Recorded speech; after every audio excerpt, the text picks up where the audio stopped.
Baba, mimi nasimamia mambo ya afya, nasimamia mambo ya medical services. Na nikiona hapa nimeona CHPs already.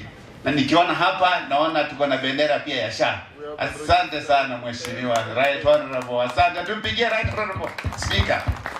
Yeye ametusaidia sana kwa sababu zile sheria zote za afya ambayo tumepitisha mwaka huu na mwaka jana zote zimepitia mkono yake. Kwa sababu ya ustadi wake tumeweza kupitisha sheria, na hizo sheria ndio sasa inatusaidia hasa kwa mambo ya afya.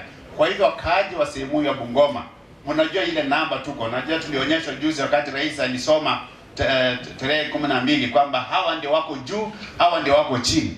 Licha ya kusema ya wale walikuwa katikati, sisi pia katika Bungoma County nataka tuende kule juu, kwa sababu hakuna haja sisi kama viongozi wa sehemu hii, mimi mwenyewe nikiwa kama katibu natoka sehemu hii, alafu tuwe namba ya chini. Jamani, tuandikishe tuwe wengi, kwa sababu hakuna jambo ambalo anaweza kafanyia ndugu yako, mama yako, nani jamii yako ili kumlipia. Kama hawezi kulipia, mlipie isha, kwa sababu hakuna siku utaingia katika mfuko yako tena.